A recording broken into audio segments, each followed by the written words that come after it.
দ্বিমাত্রিক কার্তেজীয় তলে দেখতে পাচ্ছ আমি কয়েকটি সরলরেখাকে নিয়েছি এবং তুমি জানো যে এই দ্বিমাত্রিক কার্তেজীয় তলে সরলরেখার সংখ্যা অসংখ্য এবং বিভিন্ন প্রকারের সরলরেখা হতে পারে। আমি বিশেষ কয়েকটি সরলরেখা নিয়েছি আমাদের পরবর্তী কাজে এগোনোর জন্য এবং এই প্রত্যেকটি সরলরেখার ক্ষেত্রে আমরা দুইটি জিনিস আমরা পর্যবেক্ষণ করেছিলাম। কি কি না, এই সরলরেখাগুলির ঢাল ঢাল মানে সেটি নতির সাথে সম্পর্কযুক্ত, অর্থাৎ সরলরেখার নতিকে দেখেছিলাম এবং একই সাথে এই সরলরেখাগুলি ওয়াই অক্ষকে কোন বিন্দুতে ছেদ করেছে সেই ছেদিতাংশ দেখে, অর্থাৎ নতি এবং ছেদিতাংশ এই দুটি জিনিসকে দেখে আমরা যে সরলরেখার সমীকরণ গঠন করেছিলাম সেটি ছিল ওয়াই সমান সমান এম এক্স প্লাস সি, যেখানে এম হচ্ছে এই সরলরেখাগুলি প্রত্যেকটি সরলরেখার ক্ষেত্রে ঢালের সাথে সম্পর্কযুক্ত, মানে থিটা এর সাথে সম্পর্কযুক্ত, আর সি হচ্ছে যে এই সরলরেখাগুলি ওয়াই অক্ষকে কোন বিন্দুতে ছেদ করেছে সেই জিনিসটিকে দেখে আমরা কিন্তু এই সরলরেখার যে সমীকরণ আমরা কিন্তু লিখতে পারি। অর্থাৎ দ্বিমাত্রিক দেশে যত রকমের সরলরেখা তুমি দেখতে পাও প্রত্যেকটি সরলরেখাকে কিন্তু এই যে সমীকরণ দেখতে পাচ্ছ এই সমীকরণের আওতায় আনা যায় এবং এই যে প্রকাশটি এই রূপে যে প্রকাশ করা হচ্ছে এটিকে বলা হয় প্রবণতা ছেদিতাংশ আকার। এখন নামকরণটি কেন করা হয়েছে? নামকরণটি করার পিছনে কারণ অত্যন্ত সহজ। সেটি হচ্ছে যে এই যে সি প্রথমে দেখতে পাচ্ছ এটি হচ্ছে ছেদিতাংশ লেখা হয়েছে, আর এই এম মানে নতির সাথে যুক্ত, তো এখানে এই জন্য প্রবণতা লেখা হয়েছে। তাহলে নামটি কেন করেছে তার সার্থকতা বুঝলে। এখন সমস্যাটি হচ্ছে আমরা যদি এই ধরনের সরলরেখাকে যদি নিই, এই ধরনের সরলরেখা মানে ওয়াই অক্ষের সমান্তরাল সরলরেখাটি এখানেও হতে পারে, সরলরেখাটি ওয়াই অক্ষের উপরেও হতে পারে, সরলরেখাটি এখানেও হতে পারে। ওয়াই অক্ষের সমান্তরাল সরলরেখার ক্ষেত্রে আমরা যদি যাই একটি ভয়ঙ্কর বিপদের মধ্যে পড়ি, সেটি হচ্ছে যে এবং যেহেতু এই ধরনের সরলরেখার ঢাল অত্যন্ত তীব্র, সেই ঢালটি মানে কোণের মান হচ্ছে 90 ডিগ্রি এবং কোণের মান যেহেতু 90 ডিগ্রি, অর্থাৎ থিটা যদি 90 ডিগ্রি হয় এবং ট্যান থিটা মানে ট্যান 90 ডিগ্রি হবে ইনফাইনাইট, অর্থাৎ এটি এম এর সাথে সমান। অর্থাৎ এই ধরনের সরলরেখার ক্ষেত্রে কিন্তু নতি মানে এম হচ্ছে ইনফাইনাইট এবং একই সাথে দেখতে পাচ্ছ যে ওয়াই অ্যাক্সিস এবং এই সরলরেখাটি বা এই জাতীয় সরলরেখাটি কিন্তু দুজনে সমান্তরালভাবে ছুটে চলেছে পজিটিভ ওয়াই অক্ষ বরাবর বা নেগেটিভ ওয়াই অক্ষ বরাবর, এবং এরা কিন্তু একে অপরকে ছেদ করছে না, এবং ছেদ যেহেতু করছে না তাহলে আমাদের ধরে নিতে হবে যে এরা অসীমে গিয়ে ছেদ করছে। তো সেই কারণে অসীমে মানে এই দিকে অসীমে গিয়ে ছেদ করছে, তো সেই কারণে আমরা ছেদিতাংশ ধরে নিচ্ছি ইনফাইনাইট। তাহলে এখন যদি এই এম এর মান এবং সি এর মান যদি এই সমীকরণে বসাই, মানে মানে হচ্ছে যে এই সরলরেখাকে বা এই জাতীয় সরলরেখাকে যদি প্রবণতা ছেদিতাংশের আকারে প্রকাশ করতে যাওয়া হয় এই সমীকরণের সাহায্য নিয়ে, তাহলে কি হয় দেখা যাক। তাহলে ওয়াই লিখলাম, ওয়াইয়ের পর এম এখানে দেখতে পাচ্ছ ইনফাইনাইট এবং তার সাথে এক্স গুণ রয়েছে প্লাস ইনফাইনাইট। আর এই যে তুমি যে গাণিতিক সমীকরণটি দেখতে পাচ্ছ এটি কোনো সুস্থ জ্যামিতিক বস্তুর হতে পারে না। তাহলে প্রবণতা ছেদিতাংশের আকারে তুমি যখন এই জাতীয় সরলরেখাকে প্রকাশ করতে চাইছো সেখানে কিন্তু ওয়াই সমান সমান এম এক্স প্লাস সি এই সমীকরণটি কিন্তু মুখ থুবড়ে পড়ে যাচ্ছে, অর্থাৎ প্রবণতা ছেদিতাংশের আকার কিন্তু এই সরলরেখাটির গাণিতিক সমীকরণ দিতে পারছে না ভালোভাবে। অপরদিকে এই জাতীয় সরলরেখা অর্থাৎ এক্স অ্যাক্সিসের সমান্তরাল, সেটি এক্স অ্যাক্সিসের ওপরেও হতে পারে এইখানেও হতে পারে, এই ক্ষেত্রে কিন্তু সমস্যার কোনো কারণ নেই। তার কারণ হচ্ছে যে এই সরলরেখার কোনো ঢাল নেই বা নতি নেই। তো নতিটা যদি আমি মানে থিটা যদি 0 দিই 0 ডিগ্রি করি, তাহলে এম আমি পাচ্ছি tan 0 মানে 0। তাহলে এই সমীকরণ থেকে আমি লিখতে পারি এই ধরনের সরলরেখার সমীকরণ হচ্ছে y সমান সমান c। এইখানে যদি এই ছেদিতাংশ অর্থাৎ মূল বিন্দু থেকে এই বিন্দু পর্যন্ত দূরত্ব যদি c হয়, তাহলে দেখো এই প্রবণতা ছেদিতাংশের আকার কিন্তু আমাদের সাহায্য করছে এই জাতীয় সরলরেখাকে গাণিতিক সমীকরণের রূপ দিতে।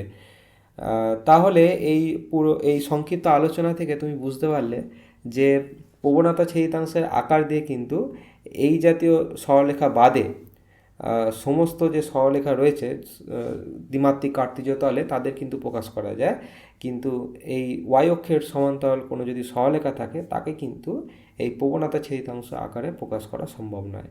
আর এই সমস্যা থেকে উঠতেই আমাদের আসে আরও একটি নতুন শক্তিশালী প্রকাশ, অর্থাৎ সেই আকারে আমরা সরলরেখার সমীকরণকে আমরা লিখব আর কি।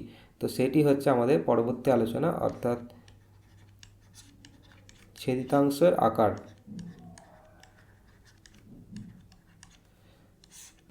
তো সেটি যাওয়ার আগে আরও একবার এখানে ফিরে আসি। তো এখানে আমাদের দুইটি পর্যবেক্ষণ ছিল, সেই পর্যবেক্ষণ দুটি হলো যে সরলরেখাটির নতি এবং সরলরেখাটির ওয়াই অক্ষ বরাবর ছেদিতাংশ দেখে আমরা কিন্তু এই সমীকরণটি অর্থাৎ প্রবণতা ছেদিতাংশের আকারে সরলরেখাকে প্রকাশ করেছিলাম দ্বিমাত্রিক কার্তেজীয় তলে। এখন আমরা যদি আরও একটু গভীরভাবে এই ছবিগুলিতে দেখি, প্রত্যেকটি সরলরেখাকে দেখি, একটি নতুন পর্যবেক্ষণ আরও উঠে আসছে। সেটি কি না, প্রত্যেকটি সরলরেখা দেখো একই সাথে ওয়াই অক্ষের কোনো না কোনো বিন্দুতে ছেদ করেছে এবং এক্স অ্যাক্সিসের কোনো না কোনো বিন্দুতে ছেদ করেছে একই সাথে। যেমন এই সরলরেখাটি দেখো ওয়াই অক্ষকে এই বিন্দুতে ছেদ করেছে এবং একই সাথে এক্স অক্ষকে এই বিন্দুতে ছেদ করেছে। আবার এই সরলরেখাটি দেখো ওয়াই অক্ষের এই বিন্দুতে ছেদ করেছে, এক্স অ্যাক্সিসের এই বিন্দুতে ছেদ করেছে। আবার এই সরলরেখাটি দেখো এক্স অ্যাক্সিসের এই বিন্দুতে ছেদ করেছে, আর এই অক্ষটিকে যদি বাড়াই এখানে কোনো একটি বিন্দুতে ছেদ করেছে। এই বিশিষ্ট সরলরেখাগুলির ক্ষেত্রে আসো, এই সরলরেখাটি যেমন ওয়াই অক্ষের এই বিন্দুতে ছেদ করেছে এবং এক্স অ্যাক্সিসের সমান্তরালে গিয়ে অসীমে গিয়ে ছেদ করেছে। বা এই সরলরেখার ক্ষেত্রে আসো, যেটি কিনা সমস্যার মূল কারণ, সেই সরলরেখাটি এক্স অ্যাক্সিসের এই বিন্দুতে ছেদ করেছে এবং ওয়াই অক্ষের সমান্তরালে গিয়ে ছুটে সে কিন্তু অসীমে গিয়ে ওয়াই অক্ষকে ছেদ করেছে। তাহলে এখান থেকে বুঝতে পারলে যে প্রত্যেকটি সরলরেখা এক্স অ্যাক্সিস এবং ওয়াই অ্যাক্সিসকে কিন্তু একই সাথে কোনো না কোনো বিন্দুতে ছেদ করেছে। ধরো আমি এক্স অ্যাক্সিস বরাবর যে ছেদ করেছে সেটি বললাম এ বিন্দুতে, মানে এ দূরত্বে, মূল বিন্দু থেকে এ দূরত্বে। এই সরলরেখার ক্ষেত্রে ধরো এই দূরত্বটি হচ্ছে এ, বা এই সরলরেখার ক্ষেত্রে ধরো এইখান থেকে এই পর্যন্ত -a, বা এইখান থেকে এই সরলরেখাটির ক্ষেত্রে এইটা ধরো, না এখানে না, এক্স অ্যাক্সিস বরাবর। তো কি বলতে চাইছি বুঝতে পারছো। অপরদিকে ওই সরলরেখাটি একই সাথে ওয়াই অক্ষকে ধরো বি দূরত্বে ছেদ করেছে। বি হতে পারে ধনাত্মক, ঋণাত্মক, আবার কখনো কখনো এ বি অসীমও হতে পারে, যেমন এই বিশিষ্ট সরলরেখাগুলির ক্ষেত্রে আমরা দেখলাম। কিন্তু এ বি কিন্তু একসাথে কিন্তু অসীম হতে পারে না সরলরেখার ক্ষেত্রে অন্তত। তাহলে এই যে নতুন পর্যবেক্ষণ, অর্থাৎ শুধুমাত্র ছেদিতাংশ দেখা হচ্ছে ওয়াই অক্ষ বরাবর এবং এক্স অ্যাক্সিস বরাবর, সেই পর্যবেক্ষণ থেকে আমরা কি নতুনভাবে কি সরলরেখার সমীকরণকে গঠন করতে পারবো বা গাণিতিক সমীকরণ লিখতে পারবো এই দ্বিমাত্রিক কার্তেজীয় তলে যত রকমের সরলরেখা হয়। এবং এইটি হলো আমাদের এখন ছেদিতাংশের আকারে সরলরেখার যে প্রকাশ, সেটি আমি এবার করব। তাহলে আবারও বলি যে এখানে শুধুমাত্র পর্যবেক্ষণ ছিল ওয়াই অ্যাক্সিস বরাবর ছেদিতাংশ এবং সরলরেখাটির নতি, সেই কারণে এই ধরনের সমীকরণ হয়ে উঠেছে।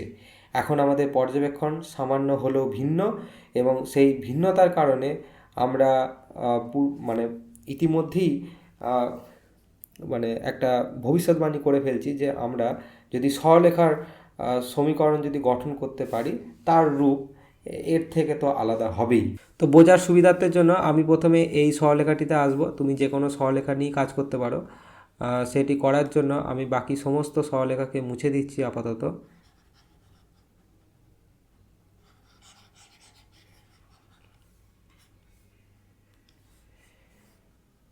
এবং এই সরলরেখাটিতে এসে দেখতে পাচ্ছি এখানে একটি বিন্দুতে ছেদ করেছে। ধরো বিন্দুটির নাম দিলাম এ, এবং এইটি হচ্ছে মূল বিন্দু, এবং এইটা হচ্ছে বি বিন্দু নাম দিলাম ধরো।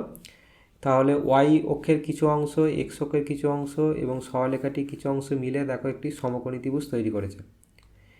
এখন এই সরলরেখাটির ওপর আমি একটি বিন্দু নেব। ধরো এই বিন্দুটি নিলাম, বিন্দুটির নামকরণ করলাম পি, এবং যেহেতু বিন্দুটির স্থানাঙ্ক এখন আমরা জানি না, তাই এর স্থানাঙ্ক দুটি অজানা রাশি এক্স ওয়াই দিয়ে আমরা প্রকাশ করলাম। এবং এই বিন্দুটি হতে পারে এইখানে, হতে পারে এইখানে, বা এমনকি বিন্দুটি এখানেও হতে পারে। এখানে যখন আসে তার স্থানাঙ্ক হয়ে ওঠে কত, 0 বি। যদি কিনা আমি এইটি বি বলি, মূল বিন্দু থেকে এই বিন্দু পর্যন্ত দূরত্ব হচ্ছে বি।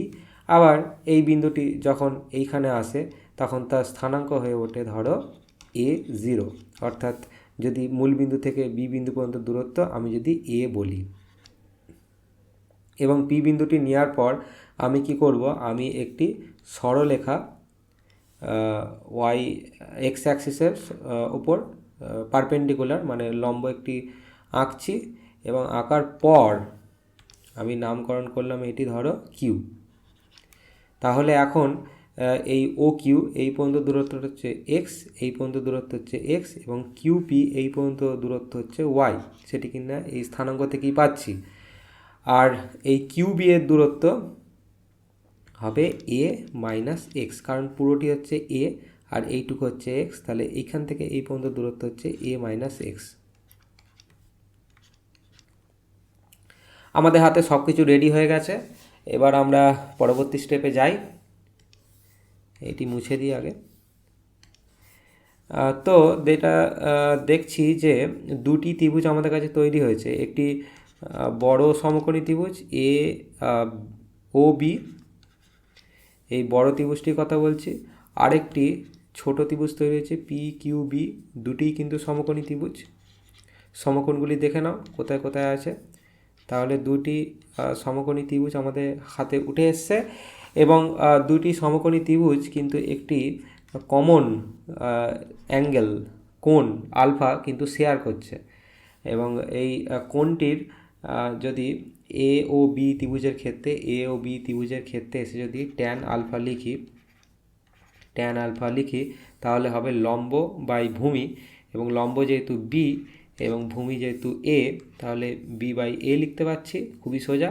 এবং এই ত্রিভুজটার ক্ষেত্রে আমি ট্যান আলফা লিখি, ট্যান আলফা হবে এই P Q by QB. P Q সমান আমরা জানি ওয়াই, এবং কিউবি জানি এ মাইনাস এক্স। এখন এই দুটি সমীকরণে দেখতে পাচ্ছি যে ট্যান আলফা দুটি জায়গাতেই রয়েছে। তাহলে বি বাই এ সমান সমান আমি Y by A minus X এটি লিখতে পারি। খুবই সহজ, তো এটি আমরা লিখতে পারি। এবং এটি লেখার পর এখন আমি কিন্তু এই সমীকরণটিকে সাজাবো একটু অন্যভাবে। এবং এইখানে প্রথমে আমি লিখছি ধরো লিখছি এ ওয়াই, লিখছি প্রথমে এ ওয়াই, এবং সমীকরণের ডান দিকে হবে বি এ মাইনাস বিএক্সকে এইদিকে নিয়ে এলাম, এ ওয়াই প্লাস বিএক্স, এবং এখানে যে এ বি রয়েছে সেটি নিচে পাঠিয়ে দিলাম এ বি। এবং এটিকে যদি আর এক স্টেপে লেখা হয় তাহলে আমরা পাচ্ছি দেখো X by A plus Y by B সমান সমান 1। তো এই যে নতুন যে একটা সমীকরণ আমরা পেলাম এক্স ও ওয়াইয়ের মধ্যে সম্পর্কটি এখানেই পেয়ে গেছি। এখন শুধুমাত্র সাজিয়ে এইভাবে আমরা লিখলাম এখানে। এই যে নতুন সম্পর্কটি দেখতে পাচ্ছ এইটিকে বলা হয় ছেদিতাংশ আকারে সরলরেখাকে প্রকাশ করা।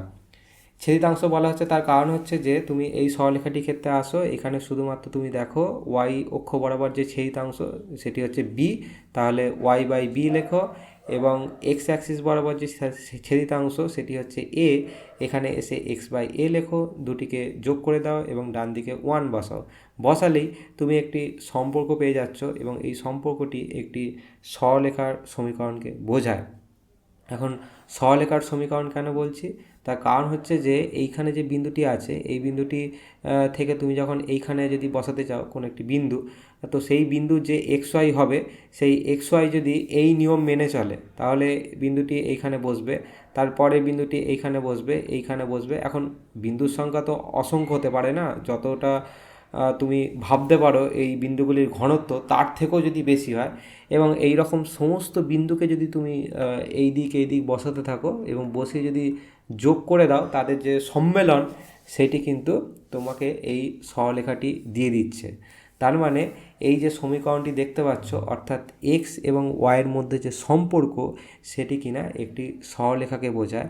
আর এই যে নতুন রূপে যে আমরা সরলরেখাকে প্রকাশ করলাম শুধুমাত্র ছেদিতাংশের মাধ্যমে এক্স এবং ওয়াই অ্যাক্সিস বরাবর, এই নতুন রূপে যে প্রকাশটিকে বলা হয় ছেদিতাংশ আকারে সরলরেখার প্রকাশ। এবং আমাদের আগের যে প্রকাশটি ছিল সেটি হচ্ছে যে ওয়াই সমান মানে প্রবণতা ছেদিতাংশের আকার এম এক্স প্লাস সি। এখন এই সরলরেখাটি যদি এই দিকে হতো, কি বলতে চাইছি, ধরো সরলরেখাটি ধরো যদি এই দিকে এই রকম থাকতো, তাহলে এই সরলরেখার ক্ষেত্রে আমি যদি প্রবণতা আমি যদি ছেদিতাংশের আকারে অর্থাৎ এই আকারে প্রকাশ করতে চাই তাহলে কী রকম দেখতে হতো, কী রকম দেখতে হতো? খুবই সহজ। এখন দেখো ওয়াই বরাবর যে ছেদিতাংশ সেটি যদি ধরো কে ধরি, যদি কে, তাহলে আমাদের হবে ওয়াই বাই কে, এবং এক্স অ্যাক্সিস বরাবর ছেদিতাংশ যদি আমি মাইনাস এইচ হয় মানে ঋণাত্মক দিকে, তাহলে এটি হবে এক্স বাই মাইনাস এইচ সমান সমান 1।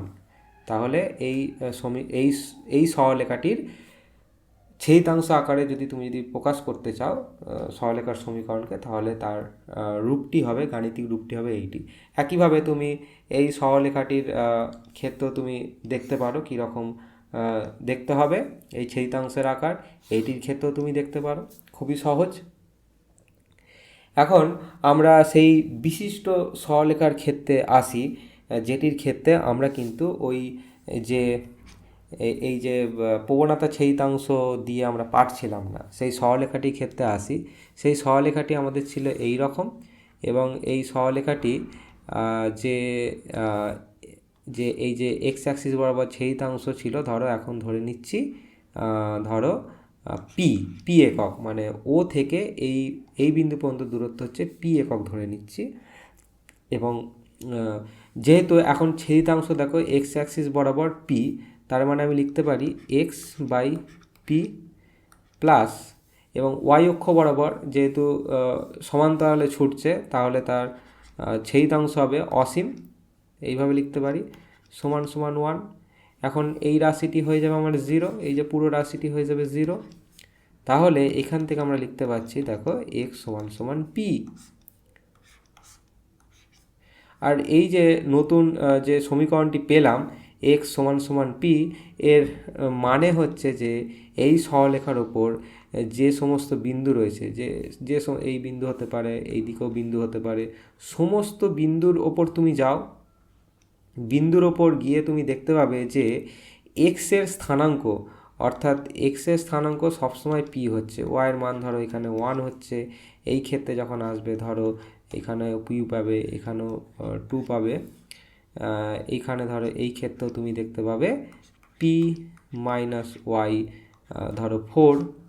তো প্রত্যেক ক্ষেত্রে দেখতে পাচ্ছ প্রত্যেকটি বিন্দু, এখানে অসংখ্য বিন্দু রয়েছে, এই অসংখ্য বিন্দুর তুমি যদি এক্স অ্যাক্সিস বরাবর যদি স্থানাঙ্ক দেখো তাহলে কিন্তু সেটি পি হবে। আর এই কারণে এক্স সমান সমান আমরা পি পাচ্ছি। আর এখানেই বুঝে গেলে যে এই ছেদিতাংশ আকারের প্রকাশের কত ক্ষমতা। আগে এই যে প্রবণতা ছেদিতাংশ আকারে যখন আমরা এই ধরনের সরলরেখাকে প্রকাশ করতে চাইছিলাম সেক্ষেত্রে কিন্তু আমরা মুখ থুবড়ে পড়ছিলাম।